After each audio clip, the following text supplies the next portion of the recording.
Chapter 27. Everything in between. Once again, he had sunk to the depths of the abyss and found himself confined to a strange place that didn't play by any rules of time and space. He was in a realm where he could be everywhere at once and simultaneously nowhere at all. A reality where an eternity could have passed in the blink of an eye, just as the simple act of blinking an eye seemed to take forever to complete. It was dark, but not nearly as dark as it used to be. Small orbs of light sprinkled the black canvas like constellations in the night sky, faintly flickering and shimmering, but cold and static at the same time. They were mere flames without warmth, echoes without a source, memories without owners. It was quiet, but not nearly as quiet as it once was. Voices entered his ears from all directions, voices that were foreign and yet just as familiar as his own thoughts. They sounded confused, sad, angry, and betrayed. But somewhere within the discord of sorrow, he also sensed relief, acceptance, and even elation. Some voices whispered to him, and other voices shouted. Only a few stayed quiet. But he could hear them all, even the ones that remained silent. He could feel them all. They had become an inseparable part of him. He was the captain of a vessel that carried 90 passengers across an endless ocean of darkness.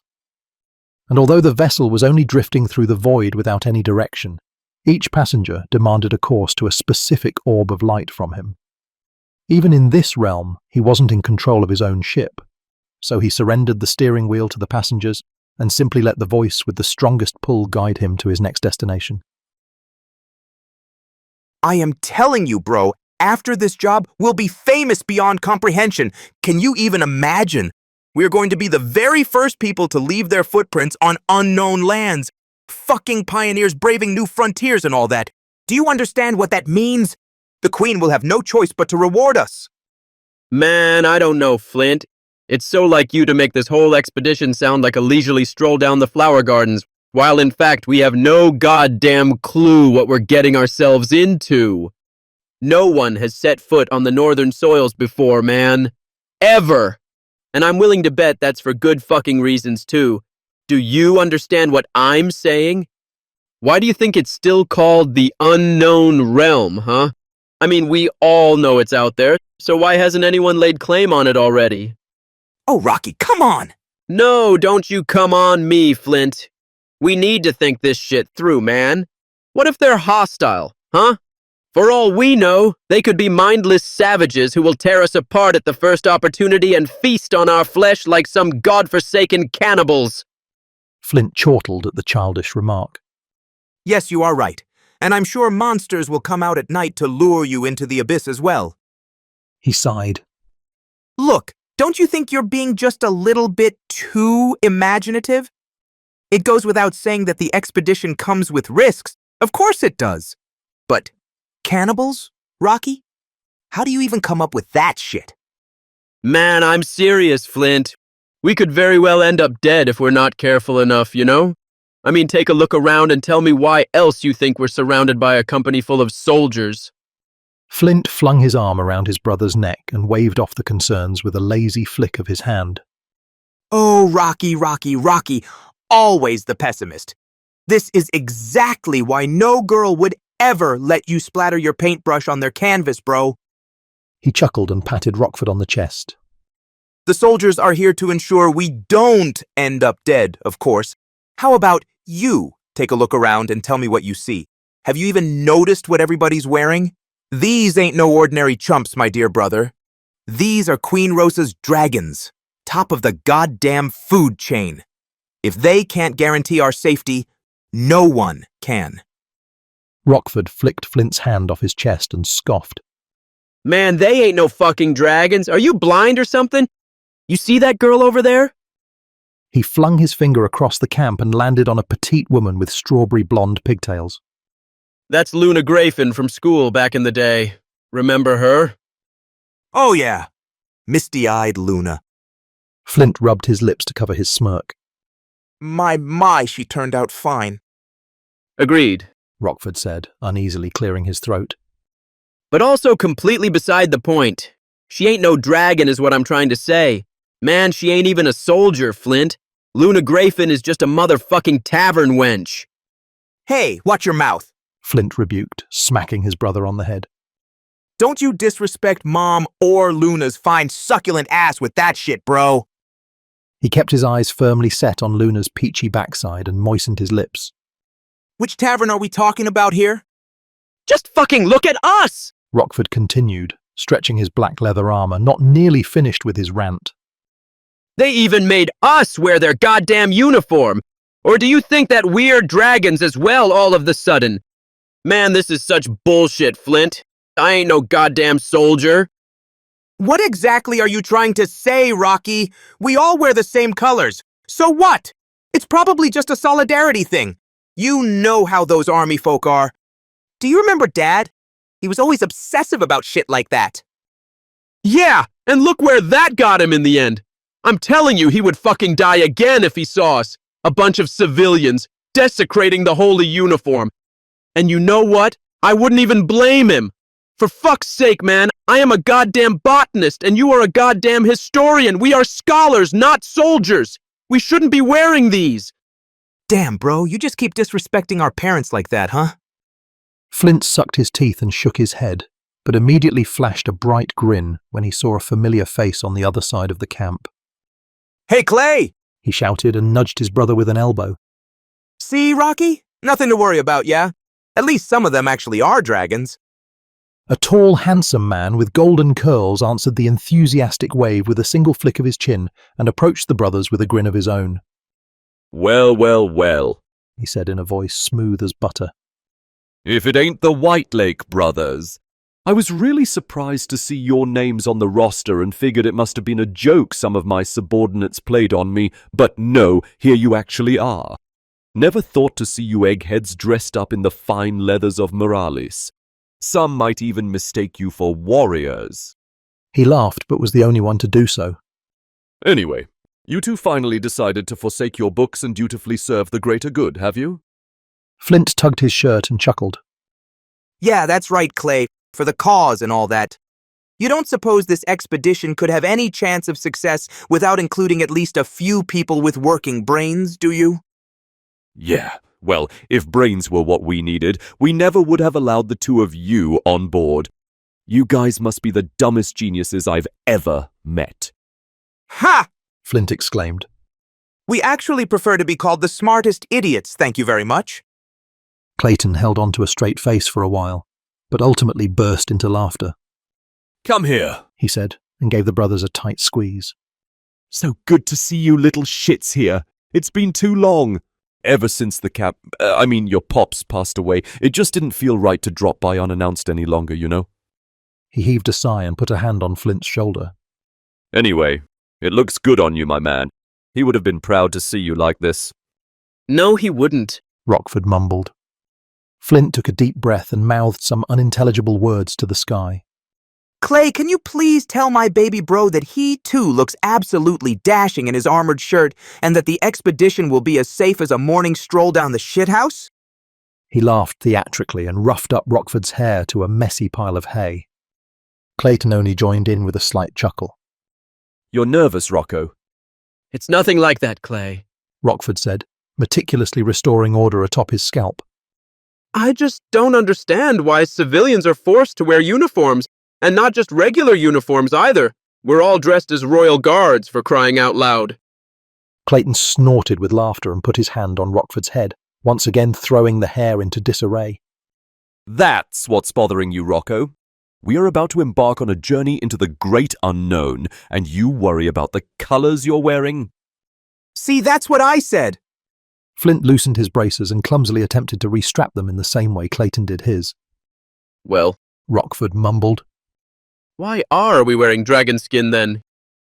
Clayton shook his head and scoffed.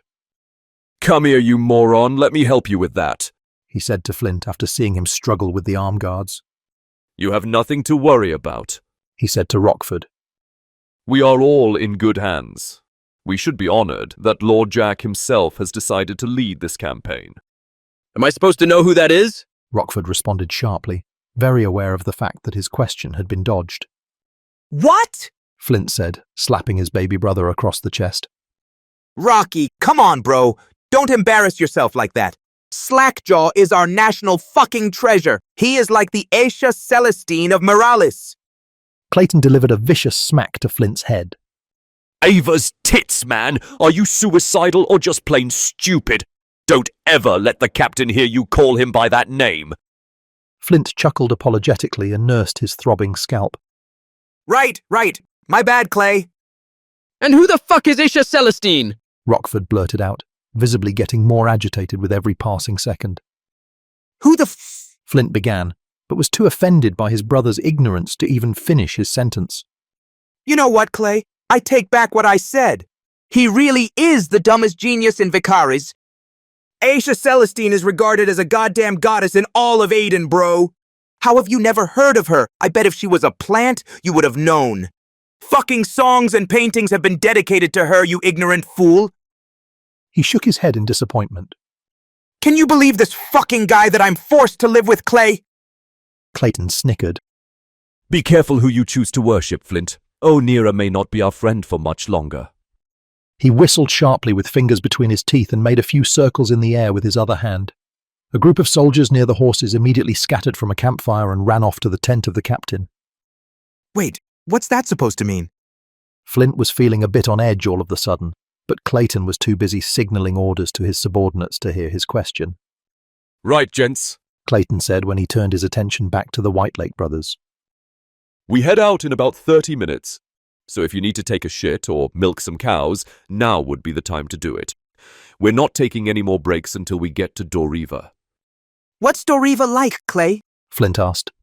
Hearing the name of the desert settlement was enough to make him forget about his previous question. He had read so much about the history of Doriva and the Doran Desert in his books that it was, in fact, one of the main reasons for him to partake in the expedition to the unknown realm. Never been there, Clayton answered in a flat tone. As far as I'm concerned, it's just one of those shithole free nations out there in the sand coffin. What? Flint exclaimed. You have got to be kidding me, Clayton Redshore. Doriva is one of the greater fascinations of the realm, my friend. Did you know that the Doran hasn't always been a desert? At one point in time, and we're talking about many centuries ago here, the kingdom of Dor was the mightiest nation in all of Aden. Onira, Malavi, Kynox. They all bent their knee to King Cato. Ugh, not this shit again. Rockford said, rolling his eyes in annoyance. No, this is quite interesting. Clayton said, overruling Rockford with his palm raised. So what happened to the kingdom of Dor and their mighty ruler? How did they perish? I'm delighted to hear that I am able to entice you with the allure of my knowledge, Clay. Flint cleared his throat and sent his brother a smug grin. He straightened his back and assumed a more energetic posture. Supposedly, there was once a tree in the middle of the Doran kingdom that reached all the way to the sun. And by drinking the sap of this tree, the people of Dor would gain extraordinary powers that allowed them to rule over the entire realm for many generations. One day, a woman by the name of Ava Seraphine managed to steal the tree's lone fruit. It is said that Ava consumed the fruit by herself, and by doing so, gained a power that went far beyond the capability of the Doran people. She gained the power of the tree itself, the ability to bestow other people with special abilities. Ava's blessing, Clayton muttered incredulously. That's right, Clay, and with her blessing, she was able to create an army that was strong enough to challenge the Doran rule. So what happened to the kingdom of Dor? What happened to the tree? Unfortunately, not many tomes and scrolls from that era have survived the cruelty of time. But, as we all know, the place we call Doran nowadays is no more than a barren desolation. We, historians of great reputation, hypothesize that the grains of sand in the desert are actually made up from the remains of the Doran civilization. All that is left from the mighty kingdom of Dor is their capital city, Doriva. Though I do have to say that some of my peers believe King Cato actually fled the realm before his nation got eradicated and continued his dynasty in what we call the unknown realm. I, on the other hand, do not put faith in any unfounded rumors. I believe in facts and facts alone. That's why I hope to get a chance to snoop around in Doriva for a bit and maybe find some documentation of its glorious past.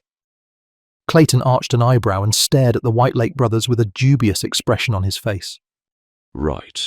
He said and scratched his chin. Don't get your hopes up, my friend. We don't plan on staying in Doriva any longer than necessary.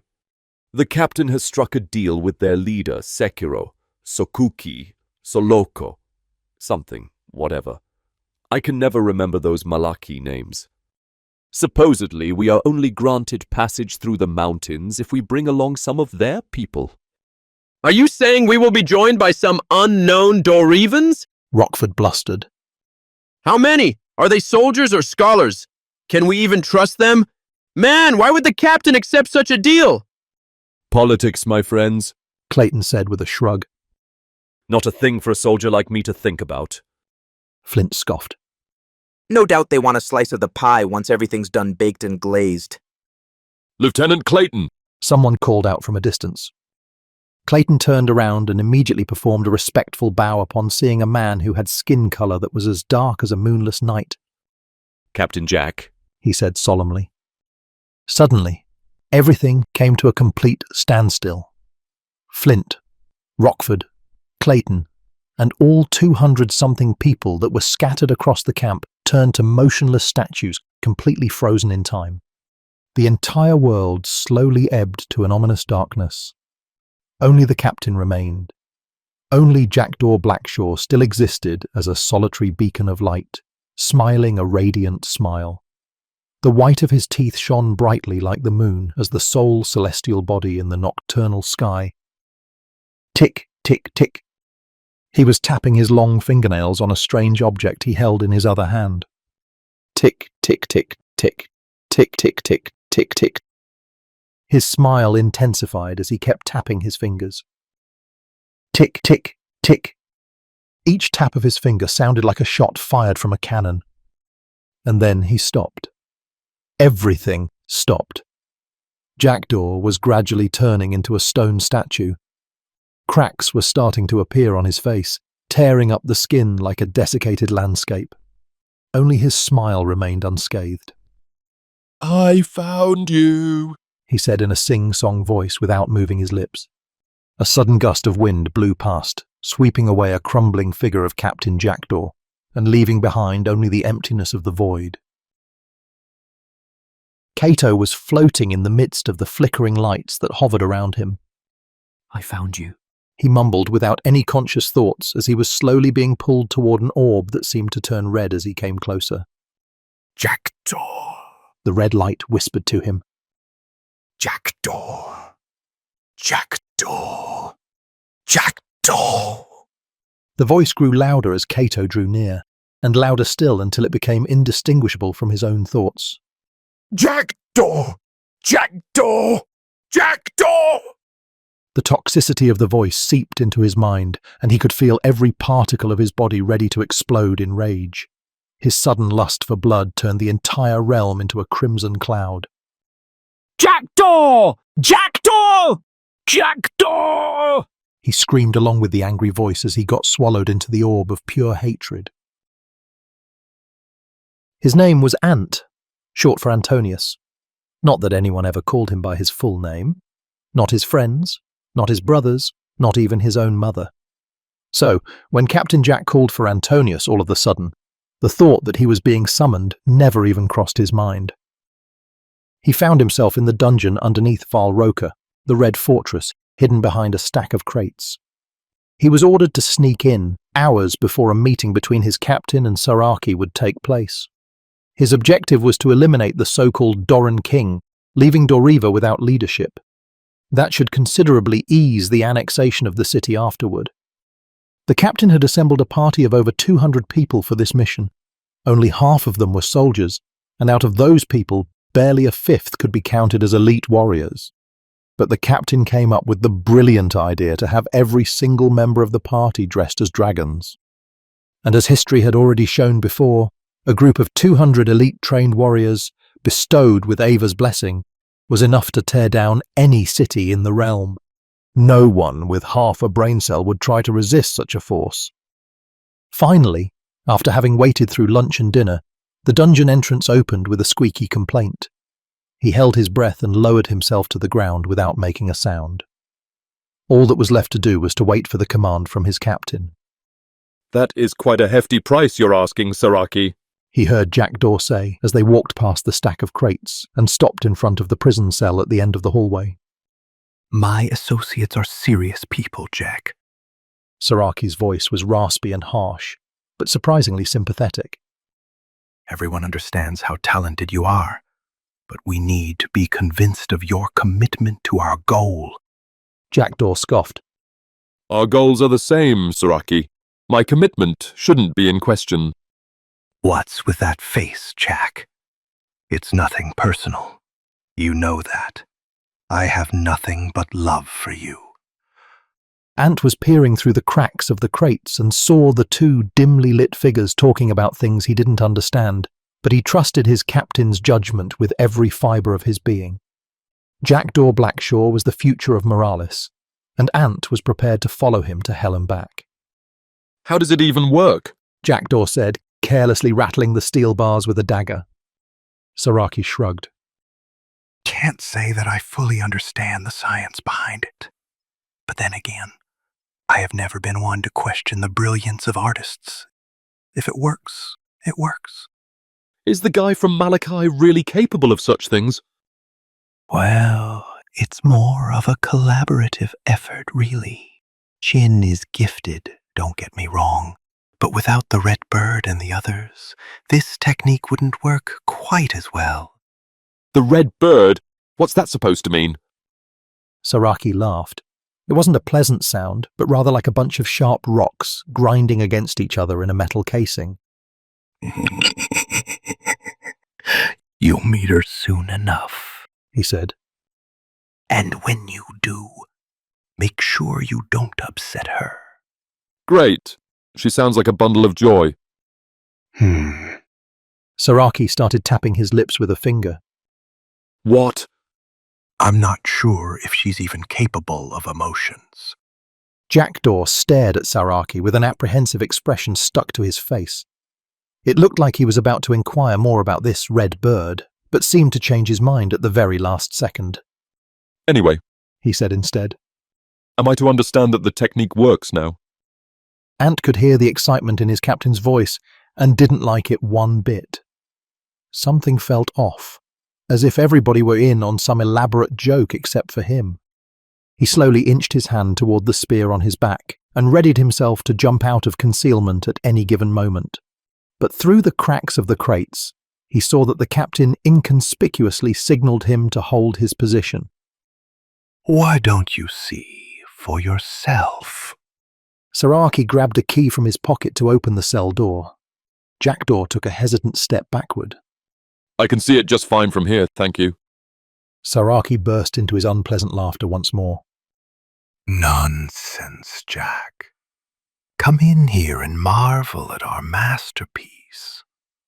Ant cocked his head to the side and took a careful peek at the end of the hallway.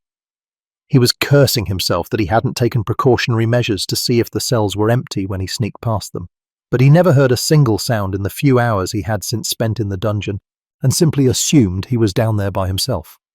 It bothered him that he couldn't see who was locked up in the cell. It bothered him that he couldn't decipher the captain and Saraki's cryptic conversation. It bothered him that he was bothered by all the nonsense that distracted him from his objective. My goodness, he heard his captain say in a muffled voice. This smell is atrocious. Is he even alive? Alive? Saraki asked. There was a certain annoyance in his grating voice. Let's not get philosophical about this, Jack. He is functional, and that's all he needs to be. And what's the deal with his face? Don't tell me that's a prerequisite for the technique. A gleeful laughter reverberated across the dungeon. No, that would be ridiculous. Come here. Let me introduce you to Vadim, Doreva's finest blacksmith. He is responsible for the majority of our weaponry, you know. a true commodity to our nation's strength. Nation? Saraki chuckled. Well, whatever you should call our humble community. So what did Doriva's finest do to deserve such punishment? Punishment? Vadim has ascended, my friend. He has become a work of art. It is kind of ironic, though, isn't it? The man has spent his entire life crafting instruments of destruction, and now he has become one himself. Yes, I am sure he appreciates the irony as much as you do. Saraki answered with a nasty guttural sound. Jack, this man is a traitor. He was about to run off to Rokon and expose our plans to King Ifra. Needless to say, but here I am laying it bare anyway. I didn't like that very much. Jackdaw scoffed. Won't this hamper his ability to seek, though? Don't be silly. The greatest seeker in the world doesn't need eyes to see. Very well. You said you wanted to show me a demonstration, Saraki. So let's see what this masterpiece is capable of. Don't say it like that, Jack. Feelings can be hurt, you know. The sound of metal chains rattling over the stone floor suggested the release of a prisoner. You're joking, right? Jackdaw slowly backed out of the cell and cast a quick glance at the stack of crates farther down the hallway. He turned back to Saraki with an uncomfortable chuckle. Okay, guess not. How else am I going to show you? Are you sure he's even alive? Like I said, he's functional. Saraki answered, deadly serious all of the sudden. I have shown you my side of the equation. Now, bring out yours, and we can start the demonstration. It stayed silent for some time. The air in the dank cavern got heavier as the silence lingered on. Don't worry, Jack. I promise that no harm will come to you as long as you abide by the rules. Fine. Jackdaw grumbled and turned his head to the stack of crates. Antonius, show yourself. It took a while before Ant realized he was being called for, but after a long moment of hesitation, he stepped out of the shadows with his fingers tightened around his spear. At the lazy wave of his captain's hand, however, he loosened the grip and reluctantly eased his stance. Captain, He said with uncertainty, constricting his vocal cords. what is the meaning of this? Jackdaw placed a hand on his subordinate's shoulder, but directed his words at Saraki. This is Antonius Goldwing, He said. my loyal pupil and one of Morales' brightest stars. If you ask me, this man counts for 10 dragons by himself. Saraki arched an eyebrow, but didn't seem terribly surprised or upset by the sudden appearance of the Merylesian soldier. Oh, Jack, cold as ice you are. Antonius here was ordered to plunge his spear through the back of your skull. Isn't it so? Ant immediately felt an avalanche of panic crash down on him. His eyes bounced back and forth between his captain and Saraki. He didn't understand what was going on. How could the captain lay their objective so blatantly open in front of the enemy? He cast a glance inside the prison cell, but only saw the corpse of a gigantic man slumped against the wall with his face carved open. His heart was racing, and his pulse violently throbbing in his throat. He hadn't noticed it himself, but apparently he was nodding his head in confirmation. And what is our plan after that? Jackdaw asked, snapping his fingers a few times to drag his subordinate out of shock. Take over Doriva. Ant answered absently. Oh? Saraki said with a curious smile smeared across his wrinkled face. Well, it does make sense, if I'm to be perfectly honest with you. We are, 20-something miles removed from your borders. I think Doriva would make an excellent province of Morales. Perhaps a bit odd in terms of culture, habit, and let's not kid ourselves here, attitude, but nothing the passage of time wouldn't be able to correct. It is a good plan. Jackdaw agreed. About time the Queen showed some ambition as well. Your death would be rejoiced across the realm. Captain, Ant stammered. what What is going on here? Why are you doing this? Jackdaw shrugged. A dead man deserves to know the truth. Saraki turned his icy grey eyes to the dark-skinned captain, but remained eerily undisturbed throughout the entire exchange. Well, you literally have my back against the wall, Jack. I guess you can't exactly let the man plunge his spear through the back of my skull now. Quite right. Jackdaw said, and smiled a wicked smile. Burn him, Antonius. Ant flung his horrified eyes at his captain. What? Jackdaw nonchalantly waved with the back of his hand, as if shooing a hungry kid out of his kitchen before dinner was ready. Go on. Bring out your aura and scorch him. You'll be the hero of the realm, my friend. Indeed. What are you waiting for? Saraki said, straightening his posture and folding his hands behind his back. Let's get this over with, shall we? Ant swallowed the lump inside his throat with monumental effort. Cold sweat ran down his face. His eyes were quivering. Everything about this whole situation felt like a disjointed fever dream he was unable to wake up from. He nodded unknowingly. His hand seemed to rise to his chin on its own as if guided by an unseen current. Bright sparks began to form atop his open palm like grains of sand along a coastline, glittering in the sunlight. He cast a glance at his captain, who answered his bewildered look with an encouraging smile.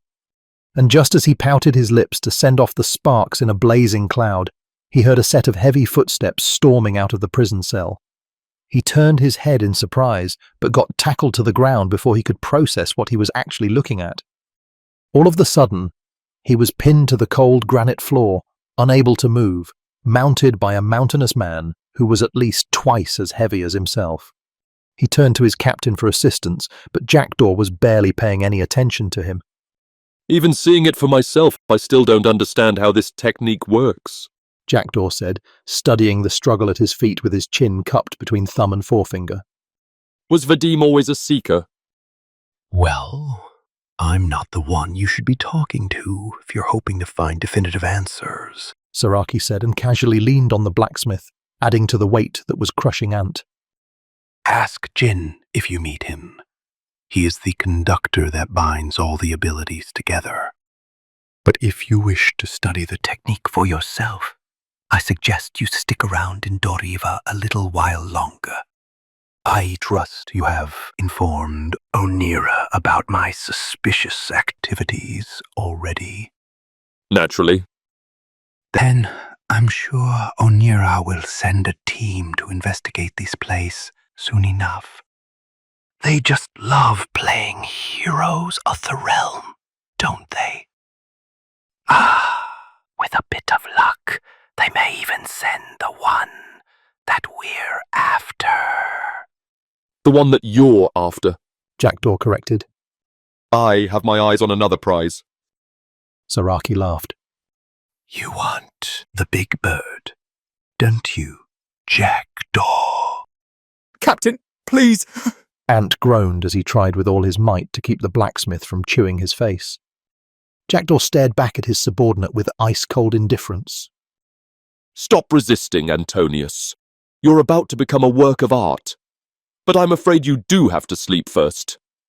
Don't worry. You will wake up stronger than ever. He raised his knee and brought down his heel with force. The stomp crushed Ant's throat, and he was immediately forced to relinquish control of the mutilated blacksmith's head. 2 black holes where once eyes had been were all he saw before he felt his cheek get ripped from his face. Amazing. He still heard his captain say as he was drowning in his own blood. So tell me, what is so special about this Baratok fellow you're after? Ant didn't care what his captain had to say, nor did he care about the following response from Saraki. He became numb to it all. Everything felt distant and subdued. He could sense his flesh getting torn from his body, but it didn't even hurt. He had already accepted his fate and let it all come to pass.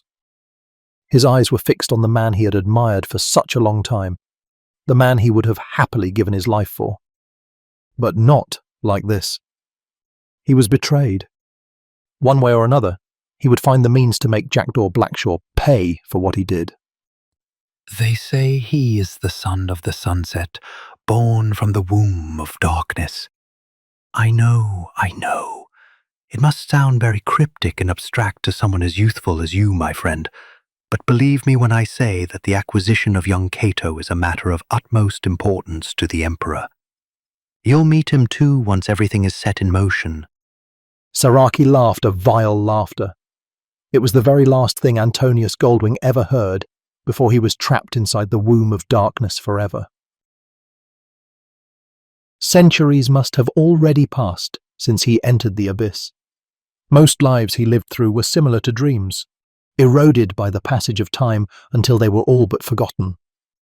Some stuck with him for ages, like fascinating stories he had once heard. Only a select few, however, were able to have such an impact on him. They altered the way he perceived the world. He hadn't always been the way he was, but the course of his river was ever changing, and all he could do was to drift along with the current. There was no way to resist the flow of nature. No one could escape their fate. As a child at the orphanage, he used to be timid and reserved, never one to raise his hand when a question was asked. He had never been ambitious. All he ever dreamed of was to pick apart the day and to put the pieces back together his own way. Piper Loxwold changed all that and brought him the confidence, the arrogance he needed to forge his own destiny. He gained the habit to gamble on impossible odds, believing that Ava would always have his back. If not for Piper, he might never have found the courage to leave Nightsong Haven. He never was the brightest star in the sky either. Too dumb to be smart, but likewise too smart to be called dumb. It was Minari Oniyu-Mei who brought him the insight to deconstruct and analyze situations he couldn't otherwise possibly have solved on his own. Without her intellect, his position as Aemon's emissary would have remained a dream he could never achieve. And then there was Leonid Redmayne, or Leo as his father would call him. As much as he hated Leonid for what he did to Raven and Rain, he reserved the deepest hatred for himself. He didn't need to take Leonid's life the way he did, but calculated that the Ambrian lordling would have given them even more trouble if he were kept alive. A simple blade through the heart would just as easily have solved his problem. But this way, he wouldn't leave behind a trace that Leonid Redmayne had ever existed. Just as it happened to Piper Loxwold and Minari Oniyu-Mei, Leonid Redmayne's remains had been taken by the wind and scattered across the realm. Still, he would be lying to himself if he said that he gained nothing but woe from absorbing Leonid's life. On his own, he never would have developed the charisma that made his life and vocation that much easier. Without Leonid's natural flair, combined with Piper's boldness, he never would have stood a chance with Aisha Celestine. And now, 85 more souls had joined the toolbox to shape his character. As with an orchestra, some instruments played a more prominent role than others. In this particular orchestra, the leading instrument was Antonius Goldwing. His bitter hatred for Jackdaw Blackshaw set the tone for the rest of the ensemble. Nothing seemed more important to Cato than to dig his fingers into his former captain's throat and to watch the light vanish from the traitor's eyes. It was all he could think of. The contempt he held for the man he once idolized darkened his mind like the moon eclipsing the sun. It was dragging him into a layer of the abyss that was much darker than anything he had ever seen before. 2 black flames inhabited this part of the realm like shadows in the dark. They were the 2 remaining souls that had been with him for as long as he could remember. Long before his dark companion was summoned for the first time to take Piper Loxwold's life, the 2 black flames were already there, watching his every move from the depths of darkness. The flames were lazily nodding to the sound of his heartbeat, but they wouldn't speak to him. The rhythm of his pulse was only a one-sided conversation. The flames didn't want to be disturbed, didn't even want to be found. That broke his heart and silenced the pulse. He kept sinking deeper into an infinite darkness and felt himself becoming one with nothingness. Instinctively he knew that there would be no way back once he was completely swallowed by the abyss, but he couldn't find the willpower to swim against the current anymore. All of the sudden, he heard a voice coming from afar, like an echo that had travelled across many lifetimes just to find him. The voice was so strong, he could feel it from inside. So warm, it felt like family. Cato, The voice said. and it was as if he had suddenly gained lucidity inside a dream. All the hatred he held dissipated like a breath in the wind. Hearing his own name for the first time in what felt like centuries brought back the sound of his pulse to the dark abyss. He turned his head to the two black flames. They were dancing to his beat again, much wilder and livelier than before. And as the flames kept swaying back and forth, they began to grow in size, shedding the black crust off them like molting lizards. Freed from their prison of darkness, they were shining a heavenly white, burning through the pitch black of the abyss with a blinding brightness that forced Cato to squeeze his eyes shut. In that fleeting moment, he heard two voices he didn't recognize. He couldn't figure out what they were saying, but the sound of their voices alone was enough to make him feel as if he had finally found his way home for the very first time in life. He opened his eyes. The overwhelming brightness made him blink a couple of times before he was able to see again. The entire abyss had turned white. The flames were no more. Instead, he was staring at two shimmering orbs that contained every color of his desires.